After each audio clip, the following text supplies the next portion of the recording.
The Apple II, publicly released in 1977. Steve Jobs' charisma managed to get a big investment. This was the mainstream computer that Woz had hoped to build. It was the first mass-produced, one of the first mass-produced all-in-one computers. Stylish with an injected molded plastic case, a MOSTEC 6502 running at 1.023 megahertz. It launched with 4 kilobytes of RAM on the base model, expandable to 48K. Later by third parties to much more. This machine was the first home computer with color, the first home computer with sound, and all thanks to Woz's genius. When it was booted, it'd boot to an in-ROM operating system with basic integer basics as well. So at launch, it would store programs and information, all the cassette tapes like the Apple I. Later versions had a disk controller called the Integrated Woz Machine, which added floppy drive support. This eliminated expensive and complicated electronics that a conventional floppy drive would have, allowing it to be offered at a far lower price than any of its competitors. This made the floppy disk mainstream. Later versions of this computer would also increase its clock speed to 4 megahertz. The series sold around 6 million units, making it one of the most popular computers of its day. An attempt by Apple to replace this line, called the Apple III, was tried, but it had been designed by the marketing team, and as you'd expect, when something is not designed by people with industry-specific experience, it suffers numerous issues. Everybody's just trying to work around their mistakes. Most of them are related to overheating, but also due to a motherboard design issue by trying to make something work that the technology really wasn't there for, which was these narrow traces they were using. At one point, it's rumored that Apple had advised users to pick the computer an inch off the desk and drop it to try to reseat the chips after it overheated and they'd creep out. This machine was quickly discontinued and replaced by improved Apple II products. The Apple II was so popular that it was even cloned, both by licensed clones, reverse-engineered clones, similar to how the IBM PC happened, and clones that just straight up ripped off its ROMs. Some of them are of questionable quality coming out of Taiwan. This gave it a really healthy ecosystem and resulted in it becoming the computer standard for home computers of its day, as well as in the educational market.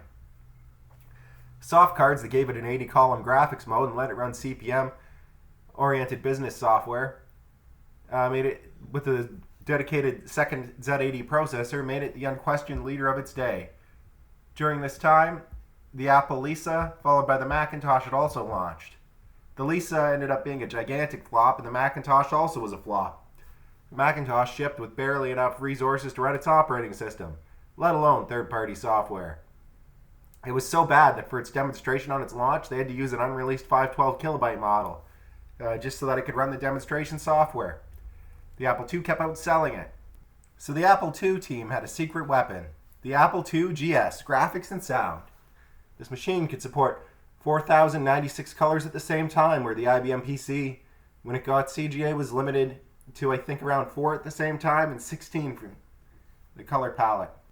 32 voice sound chip with wavetable synthesis offered unrivaled sound capabilities for this computer. It had full Apple II compatibility thanks to a Mega 2 chip that was on the motherboard, which contained an entire Apple II minus the CPU, as the new one was instruction set compatible with the old one. It shipped with 256 kilobytes of RAM standard, later bumped up to 1 megabyte, expandable up to 8 megabytes. It had enough RAM to do anything you could throw at it.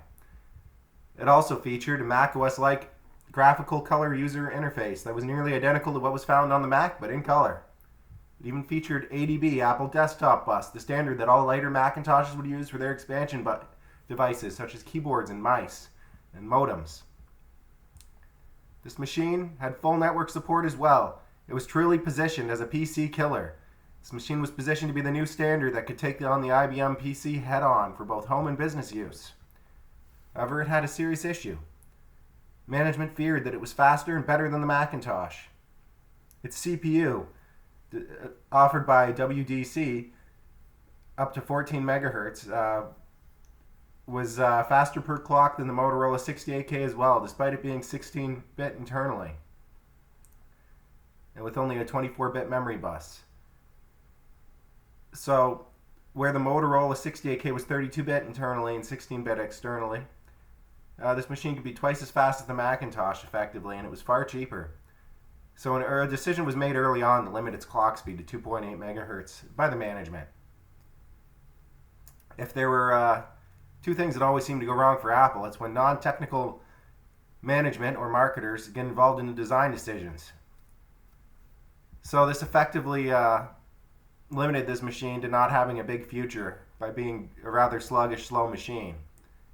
Management pretty quickly announced this was going to be discontinued in favor of the Macintosh, and they made it pretty clear throughout its whole lifespan that it was going to be a limited life machine. A quick Google search shows you could buy 2 recommended Apple II GSs, not even the base model, with a monitor, keyboard, mice, for the same price as a single base model Macintosh. Despite being crippled by management, it was still initially outselling the Macintosh. VTech, they're popular for making kids' toys. They also had their own Laser 2 GS clone that they were showing off. However, they canceled its release when Apple announced that it was discontinuing the GS model in favor of the Macintosh line. This is the end of the chapter. If you liked it, feel free to push like and subscribe, and there'll be more. Thank you.